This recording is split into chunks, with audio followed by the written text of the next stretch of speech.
बिहार विधानसभा election से पहले voter list को लेकर बड़े विवाद खड़े हो गए हैं। लाखों लोगों के नाम वोटर लिस्ट से गायब है और अब इस मुद्दे पर सुप्रीम कोर्ट भी सक्रिय हो गए हैं। आज हम आपको डिटेल में बताएंगे आरजेडी की याचिका क्या है, सुप्रीम कोर्ट ने अब तक क्या कहा है, इलेक्शन कमीशन का पक्ष क्या है और इस विवाद का चुनावी राजनीति पर क्या असर पड़ने वाला है। बिहार में इस समय स्पेशल इंटेंसिव रिवीजन यानी SIR प्रोसेस चल रही है। इस प्रोसेस में वोटर लिस्ट की रिव्यू होती है। जिन लोगों का नाम गलत जोड़े गए हैं या जिनकी डेथ हो चुकी है उनको हटा दिया जाता है, लेकिन इस बार बड़ी संख्या में लोगों का नाम वोटर लिस्ट से गायब हो गया है। रिपोर्टर्स के मुताबिक करीब 65 लाख वोटर्स ड्राफ्ट रोल से बाहर हो गए हैं। 14 अगस्त को ही सुप्रीम कोर्ट ने इस मामले में सख्त रुख अपनाया था और कहा था कि वोटर्स लिस्ट तैयार करना सिर्फ एक एडमिनिस्ट्रेटिव काम नहीं है, बल्कि ये डायरेक्टली सिटीजन के वोटिंग राइट से जुड़ा है। अब कोर्ट ने ऑर्डर दिया कि सारे डिस्ट्रिक्ट की लिस्ट पब्लिश की जाए और इंश्योर किया जाए कि लोग इजीली अपना नाम चेक कर सके। 22 अगस्त को सुनवाई में कोर्ट ने ईसी को यह भी क्लियर किया कि क्लेम्स और ऑब्जेक्शन सिर्फ 11 डॉक्यूमेंट से ही नहीं बल्कि आधार कार्ड से भी वैलिड होंगे और ये भी जरूरी नहीं कि लोग सिर्फ ऑफलाइन अप्लाई करें, ऑनलाइन प्रोसेस को भी बढ़ावा दिया जाए। लेकिन कोर्ट ने पॉलिटिकल पार्टीज पर भी सवाल उठाया। 1.6 लाख से ज्यादा बूथ लेवल एजेंट्स अपॉइंट किए गए, लेकिन अब तक पार्टीज ने सिर्फ 2 ऑब्जेक्शन फाइल किए। कोर्ट ने पूछा आखिर ये एजेंट्स कर क्या रहे हैं। अब आरजेडी ने सुप्रीम कोर्ट में एक पिटीशन फाइल की।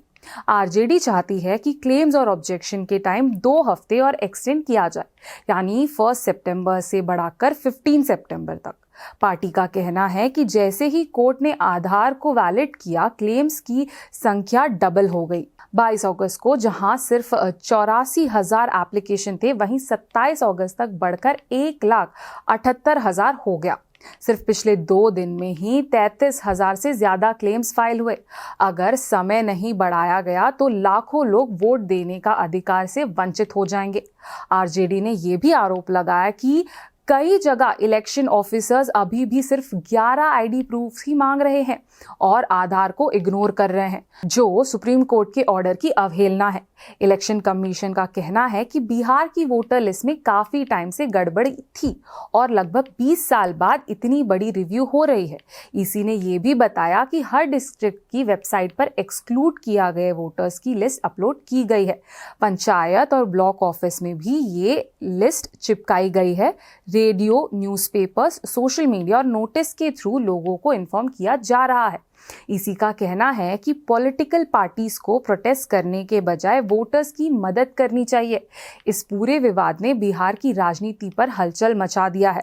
अब ऑपोजिशन का आरोप है कि ईसी जानबूझकर लाखों लोगों को लिस्ट से हटा रहा है ताकि उनका वोटिंग राइट छीना जा सके। उनका डर है कि अगर बिहार में ये हो सकता है तो फ्यूचर में ये प्रोसेस नेशन वाइड भी रिपीट हो सकता है।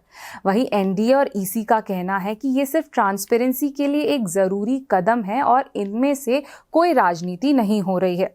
अब ये मैटर दोबारा 1 सितंबर को सुप्रीम कोर्ट में सुनाया जाएगा। जस्टिस सूर्यकांत और जस्टिस जयमाल्या बख्शी के बेंच पर सुनवाई करी जाएगी। अगर कोर्ट ने आरजेडी की डिमांड मान ली तो लाखों वोटर्स को और टाइम मिल जाएगा। अगर नहीं तो 1 सितंबर के बाद नए क्लेम्स फाइल करना मुश्किल हो जाएगा। तो क्लियर है कि आने वाले दिनों में बिहार की राजनीति में वोटर लिस्ट का इशू इलेक्शन फाइट के सेंटर में रहेगा।